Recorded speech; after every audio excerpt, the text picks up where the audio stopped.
Hello guys, I am Gulabshah. हम लोग पढ़ रहे हैं इंडियन पॉलिटी और इंडियन पॉलिटी में टॉपिक हमारा 16 है। स्टेट लेजिस्लेचर के बारे में इसमें हम पढ़ेंगे। स्टेट लेजिस्लेचर पार्ट 6 में आता है।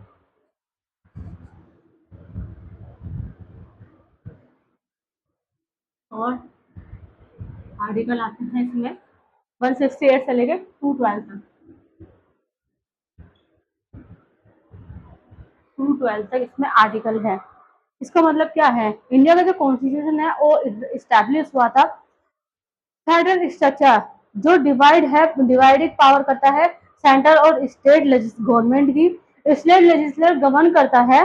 पार्ट 6 में आर्टिकल 168 से लेकर 212 तक इसमें आर्टिकल है। सर्व करता है प्राइवेट लेजिस्लेचर को और लेजिस्लेटिव बॉडीज को, और डिटेलिंग करता है उनके ऑर्गेनाइजेशन को, कंपोजिशन को एंड पावर को। टाइप्स ऑफ लेजिस्लेचर देखते हैं क्या है। टाइप्स ऑफ लेजिस्लेचर, एक होता है यूनिकैमरल लेजिस्लेचर। इसका मतलब है ये कंप्राइज करता है सिंगल लेजिस्लेटिव चैम्बर को, यानी लेजिस्लेटिव असेंबली को। रिस्पॉन्सिबल होता है फॉर इनैक्टिंग लॉज के लिए, एंड पासिंग करता है बजट एंड डिस्कसिंग करता है सिग्निफिकेंट इश्यूज को। बाई कैमरल लेजिस्लेचर होता है दूसरा। इसके दो फीचर होते हैं, लॉ मेकिंग बॉडी यानी legislative assembly and legislative council. State legislature structure, state legislature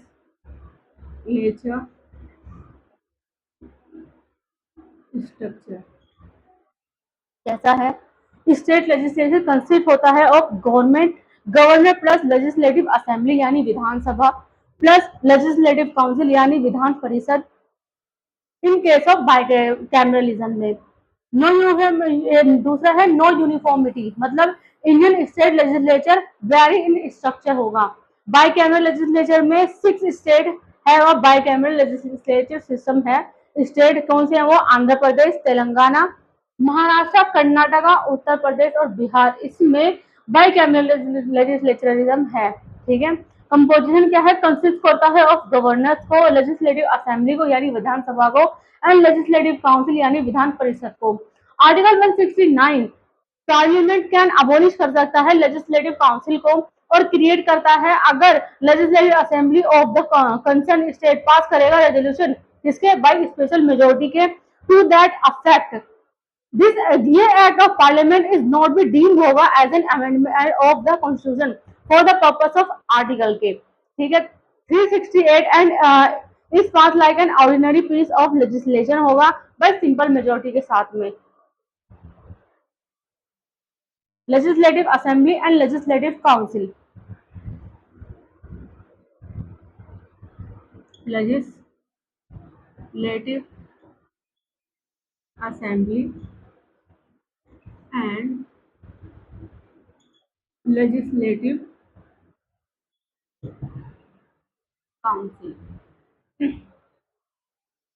parameter Vidhan Parishad यानी एसएलए लेजिस्लेटिव असेंबली और विधानसभा legislative council SLC.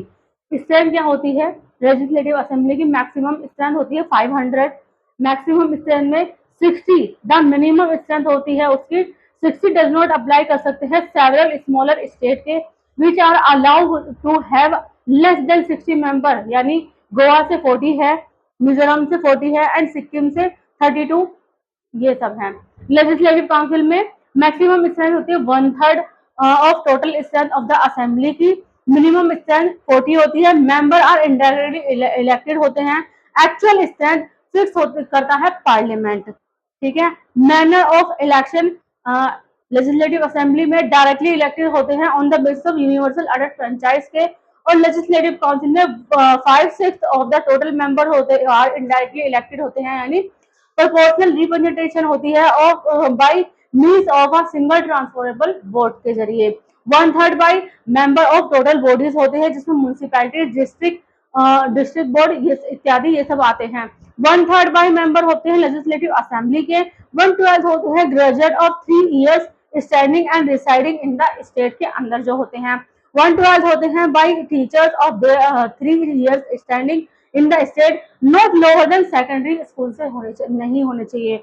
Nominated member legislative assembly में आर्टिकल 333 एंड 334 में क्या आया है, one Anglo Indian could be nominated होता है गवर्नर द्वारा टू द असेंबली में। 104th कॉन्स्टिट्यूशन अमेंडमेंट 2019 अबोलिश करता है रिजर्वेशन टू एंग्लो इंडियन की। ठीक है, लेजिस्लेटिव काउंसिल में 1/6 नॉमिनेटेड होती है गवर्नर द्वारा। हैविंग नॉलेज, इंडियन के पास नॉलेज होनी चाहिए और एक्सपीरियंस होना चाहिए कहाँ किस किस फील्ड में, कोऑपरेटिव मूवमेंट में, लिटरेचर में, आर्ट में, सोशल सर्विस और साइंस में होना चाहिए।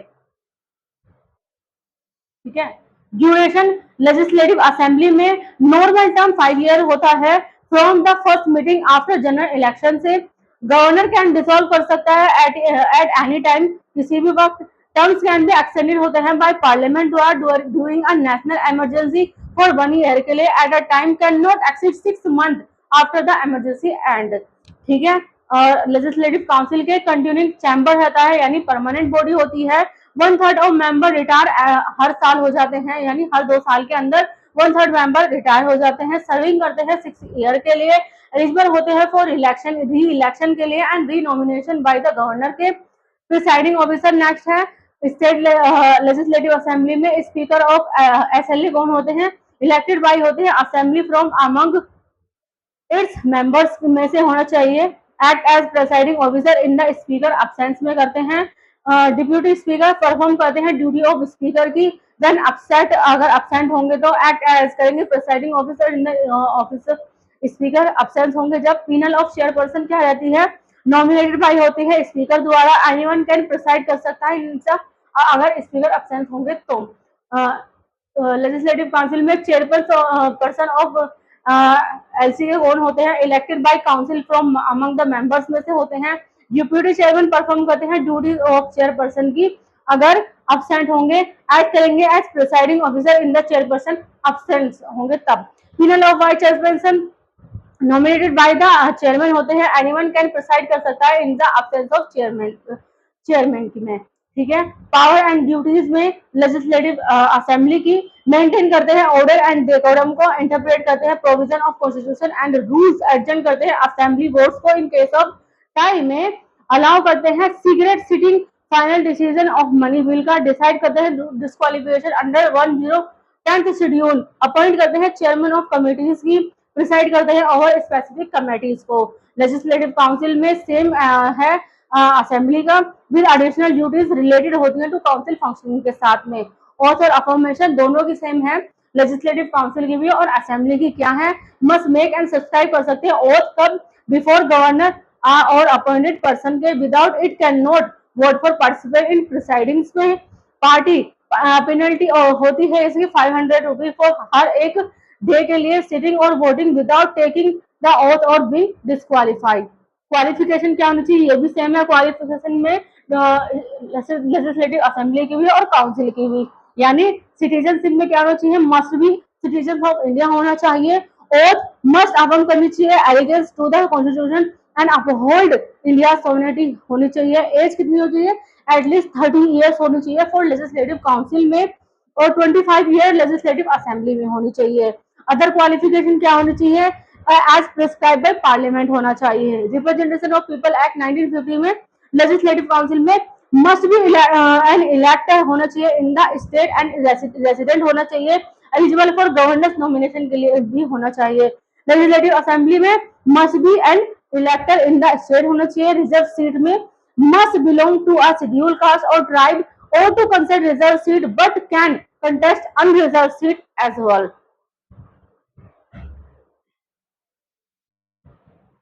डिस्क्वालिफिकेशन भी दोनों की सेम है, स्टेट लेजिस्लेटिव असेंबली की भी और स्टेट लेजिस्लेटिव काउंसिल की भी। क्या है, कॉन्स्टिट्यूशन के हिसाब से ऑफिस ऑफ प्रॉफिट में can not hold any profit कोई भी ऑफिस ऑफ प्रॉफिट मेकिंग नहीं कर सकता है। Officer under union and state government exception apply होंगे, कौन से, अनसाउंड माइंड यानी declare by a court, insolvency must not be an undischarged insolvent, citizenship में मस्ट बी होल्ड और फॉरेन सिटीजन नहीं होने चाहिए। पार्लियामेंट्री डिस्क्वालिफिकेशन में as defined by law. Representation of people act 1951 में इलेक्शन ऑफेंस में must not be guilty और corrupt practice होनी चाहिए। क्रिमिनल कन्विक्शन में can not B convict for crime resulting in 2 or more years of imprisonment, preventing detention is exempted। Election expense में must submit account on time. Government contract में no interest in government contract और corporation with 25% government share में। Service service dismissal में must not have been dismiss for corruption और insolvency. Social crime में must not be punish होना चाहिए for offence like untouchability, dowry और सती में। ठीक है, तो ये डिस्क्वालिफिकेशन है दोनों की। एंटी डिफेक्शन लॉ में अंडर द 10th शेड्यूल में disqualification due to defection it determine होती है बाय चेयरमैन द्वारा, यानी काउंसिल ऑफ स्पीकर असेंबली के, not the governor. Decision are subject होता है जुडिशियल रिव्यू के as per 1992 Kihoto Hollohan versus Zachillhu case में हुआ था ये। ठीक है, वेकेशन ऑफ सीट ये भी सेम है दोनों का। Double membership can not be a member of both houses नहीं होनी चाहिए। डिस्क्वालिफिकेशन एज पर कॉन्स्टिट्यूशन और RPA 1951 and 10th schedule. Reservation to chairman of council और speaker of assembly. Absence for 60 days without permission होगा तो।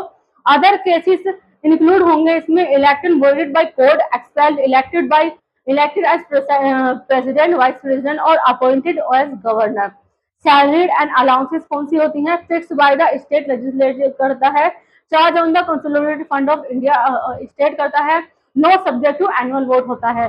ठीक है, तो ये फर्क है लेजिस्लेटिव काउंसिल और लेजिस्लेटिव असेंबली में। कुछ चीजें डिस्क्वालिफिकेशन, वैकेशन और क्वालिफिकेशन बहुत ये चीजें सेम है, बाकी कुछ चीजें अलग है। प्रोविजन, ठीक है, नेक्स्ट आता है provision exclusive to state legislative assembly.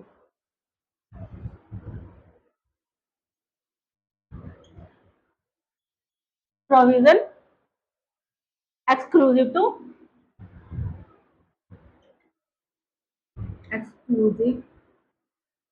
State legislative assembly. Territorial constituency क्या होती है? हर एक स्टेट डिवाइडेड होता है टेरिटोरियल कॉन्स्टिट्यूंसीज में, यानी कॉन्स्टिट्यूंसीज आर डिमार्केटेड होती है, maintain a uniform ratio between population and seats में। रीएडजस्टमेंट आफ्टर ईच सेंसस में रीएडजस्टमेंट क्या होता है? Of total membership seat in assembly and division होता है into constituency after each census के बाद में। पार्लियामेंट डिटरमाइन करता है अथॉरिटी एंड इट्स मैनर को।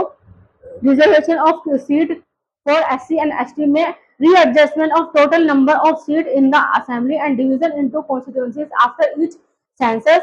पार्लियामेंट डिटरमाइन करता है अथॉरिटी एंड इट्स के मैनर को। ठीक है गाइस, आज की क्लास यहीं तक। नेक्स्ट मैं आपको अगले पार्ट में पढ़ाऊंगी 5th से लेकर 12th तक। अगर आपको किसी भी सब्जेक्ट में कोई भी ट्यूशन पढ़ना हो, हमारे अकेडमी और सब्जेक्ट ट्यूशन पढ़ाती है। हम एसएससी, सीजीएल, यूपीएससी, यूपीपीएससी वगैरह की तैयारी भी कराते हैं, उर्दू लिखना पढ़ना भी सिखाते हैं, रेलवे की तैयारी भी कराते हैं।